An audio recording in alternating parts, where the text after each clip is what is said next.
মাননীয় বিচারপতি যিনি আমাদের বিচার করে 25,753 জনের চাকরিটা ক্যান্সেল করলেন, তো তিনি একবার ভাবলেন না যে এই যে সেগ্রিগেশনের জন্য যে লিস্টটা দিয়েছে সেই সেগ্রিগেশনের লিস্টটা একবার ভেবে দেখা সেখানে কি বলছে। সিজিআই বলে গেছেন এই কদিন আগে যে যখনই বলে যে কোর্ট হচ্ছে মন্দির, আমার তখন ভয় লাগে যে আমি কি ভগবান। উনি বলছেন না, উনি ভগবান নয়, উনি সার্ভেন্ট। কিন্তু পশ্চিমবঙ্গের হাইকোর্টের, আমি বলতে বাধ্য হচ্ছি, সন্ত্রাস চলছে এবং এতে আমরা সত্যি সন্ত্রস্ত। আজকে একটা পরীক্ষা হওয়ার পর প্রত্যেকটা পরীক্ষার রুলস আছে, সেই রুলস চ্যালেঞ্জ হয়নি। প্রত্যেকটা পরীক্ষার প্রত্যেকটা ক্ষেত্রে রিটেনশন অফ রেকর্ড বলে একটা কথা হয়। মাননীয় বিভিন্ন উকিল এবং বিচারপতিদের কাছে আমি বলছি, রিটেনশন অফ রেকর্ড নিশ্চয়ই আপনারা জানেন। তো রিটেনশন অফ রেকর্ড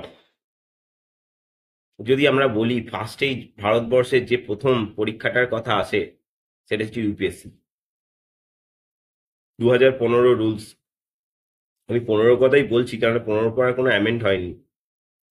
2015 রুলসে বলা আছে যে ওএমআর কপি ম্যাক্সিমাম 2 বছর, স্ক্যান ওএমআরের কথা লেখা নেই। 2015 সালে আমাদের কাছে স্মার্টফোনই আসেনি। 2015 সালে আমাদের কাছে তখন স্মার্টফোন অ্যাভেলেবেল ছিল না আমাদের মতো মানুষদের কাছে। তখন আমরা এই বোতাম ফোনই ব্যবহার করতাম। Scan OMR image, scan copy, তখন সেসব টার্মের সাথে আমাদের কোনো রকম সম্পর্কই ছিল না, টার্ম শুনিনি। কি করে জানবো যে 2016 সালে পরীক্ষা দিচ্ছি, 24 সালে আমার চাকরিটা চলে যেতে পারে? পরীক্ষায় বসতাম না।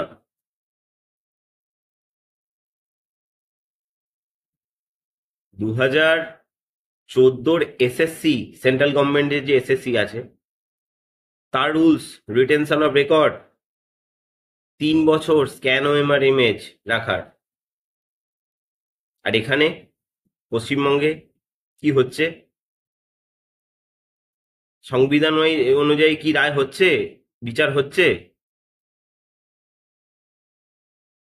সংবিধানের সার্ভেন্ট হিসাবে কি কাজ হচ্ছে? 3 বছর রেকর্ড হচ্ছে এসএসসি, আর ইউপিএসসি তে স্ক্যান ওএমআর এর কথা বলা নেই। তো স্বাভাবিকভাবেই যে কোনো ভারত বিভিন্ন রাজ্য ইউপিএসসি রুলই ফলো করে।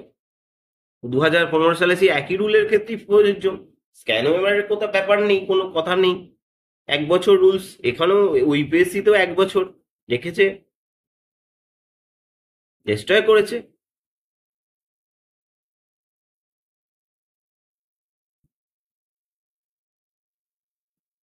তারপরে কি হলো? আচ্ছা, এই রুলস এর কথা বলি, এই রিটেনশন অফ রেকর্ড। এই রিটেনশন অফ রেকর্ড নিয়ে কেউ কোনো রকম আর্গুমেন্ট করেনি, কোথাও না। সুপ্রিম কোর্টে হয়নি, হাই কোর্টে হয়নি। যে সমস্ত মাননীয় অ্যাডভোকেটরা আছে, আপনারা একটুখানি দেখুন রিটেনশন অফ রেকর্ড। যে কোনো রেকর্ড রাখা যায় না ওই রকম ভাবে, রেকর্ড করাপ্ট হতে পারে, হতেই পারে করাপ্ট।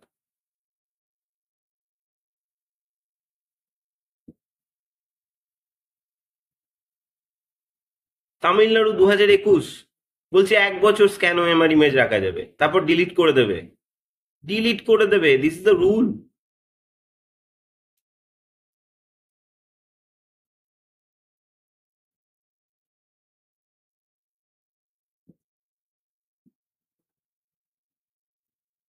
আর এখানে কি হচ্ছে?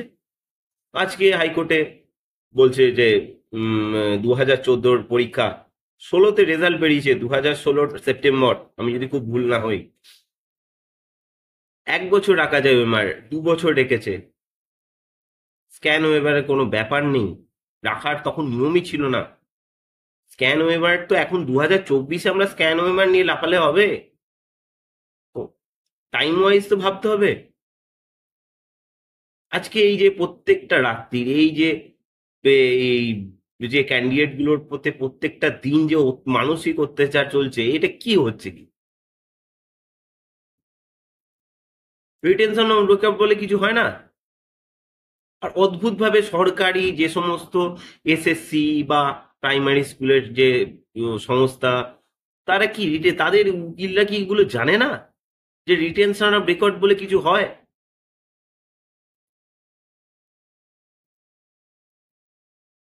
আজকে বলছে যে 70,000-এর চাকরি থাকবে কি থাকবে না, এটা শুনে আমার খারাপ লাগলো। আমি জানি যে চাকরি চলে গেলে যে সেই পরিস্থিতিটা কি তৈরি হয়। কেননা আমরা এখনো আমাদের অর্ডারটা স্টে আছে, চলছে, কিন্তু আমাদের হাইকোর্টেতে আমাদের অ্যাপয়েন্টমেন্ট ক্যান্সেল হয়েছিল। আমরা জানি চাকরিটা চলে গেলে কি হয়। 7ই মে অবধি, 22শে এপ্রিল থেকে 7ই মে অবধি আমরা যে মানসিকতার মধ্যে দিয়ে কাটিয়েছি আমরা জানি।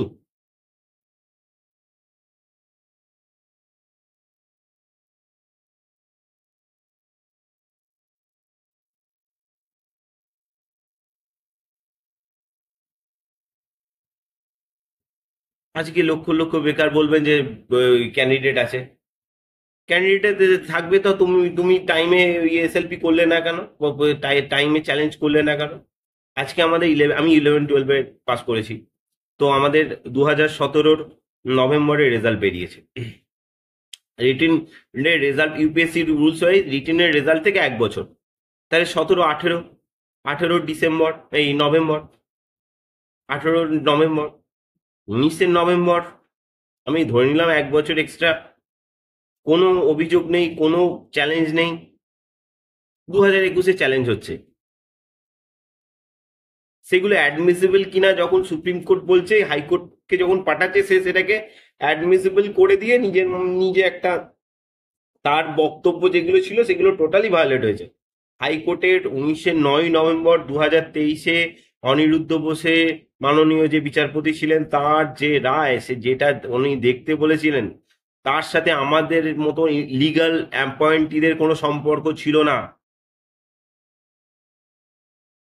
আমি ভিডিওয়ে বলছি,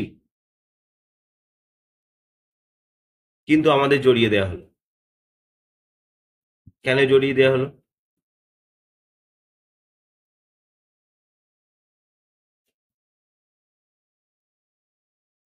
দূষণ কিন্তু সব জায়গায় ছড়াচ্ছে।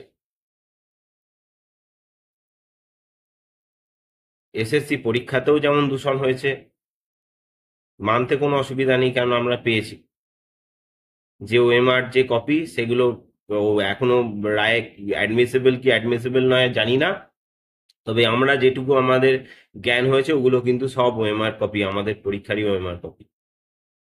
সেই রকম কিন্তু সেই দূষণ কিন্তু হাইকোর্টেও চেয়েছে, তারা কিন্তু সংবিধানের নিয়ম অনুযায়ী কিন্তু আমাদের সাথে বিচার করছেন না।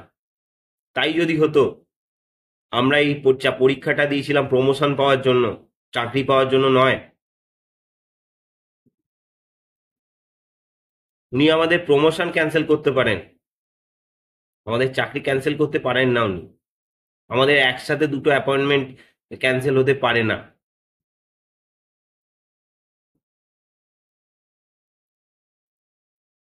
আমাদের বিশ্বাস আছে সুপ্রিম কোর্টের ওপর, আমাদের সংবিধানের ওপর বিশ্বাস আছে। প্রত্যেকটা বন্ধু, প্রাইমারি আছো, 9-10 আছো, 11-12 আছো, গ্রুপ সি আছো, গ্রুপ ডি আছো, সবাইকে আমার একটাই বক্তব্য, সামনে কিন্তু কঠিন লড়াই, এবং এই লড়াইয়েতে আমাদের সবাইকে একত্রিত থাকতে হবে। কোনো রাজনৈতিক দল আমাদেরকে সাহায্য করবে না, এটুকু মাথায় নিয়ে রাখ।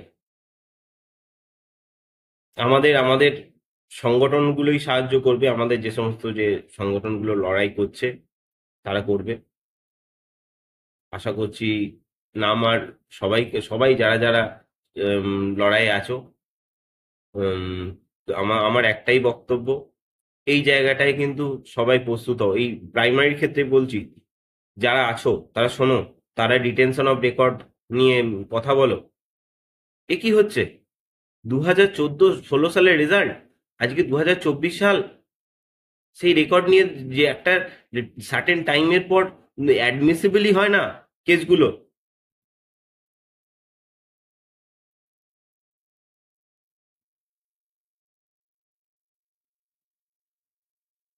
সেগুলো অ্যাডমিসিবল করাচ্ছেন। দিয়ে এই মানুষগুলোর তাদের পরিবার, তারা আজকে 8 বছর 7 বছর চাকরি করার পর তাদের সংসারগুলো কি হবে? আপনারা চাইছেন যে এরা রাস্তায় পড়ে মানে মরুক নাকি?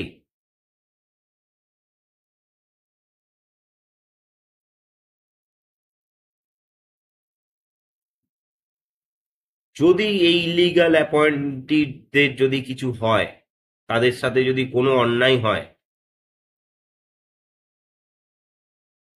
বলে রাখছি কিন্তু, যারা ভাবছেন যে এসি ঘরে দিয়ে আমরা শুয়ে আছি, রাতে ঘুম হচ্ছে খুব ভালো, রাজনৈতিক লোকেরা, বলে তো এলাম, মরবি তো তোরা। না,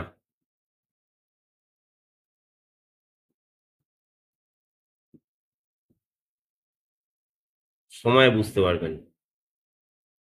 আমরা যা করার আইনত কাজই করব, আমাদের লড়াইটা আমরা আইনতই লড়ব। কিন্তু এই পশ্চিমবঙ্গে এই যে শিক্ষিত ছেলেমেয়েরা, আজকে কোনো রিক্রুটমেন্ট নেই,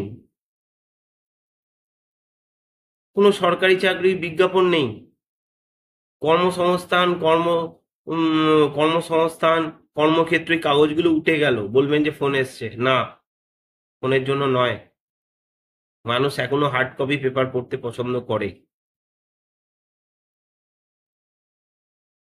রিক্রুটমেন্ট বন্ধ, শুধু রাজ্যে না, গোটা দেশ জুড়ে। এই পরিস্থিতিতে যখন এই কর্মসংস্থানের হাহাকার, তখন আমার পশ্চিমবঙ্গের বামপন্থী যে সমস্ত দলের উকিলরা আছেন, তারা চেষ্টা করছেন যে যাতে সবাইকার চাকরিটা যায়, যাতে এরা হাহাকার করে, এরা হাহাকার করে নাকি তাদের খুব উপকার হবে।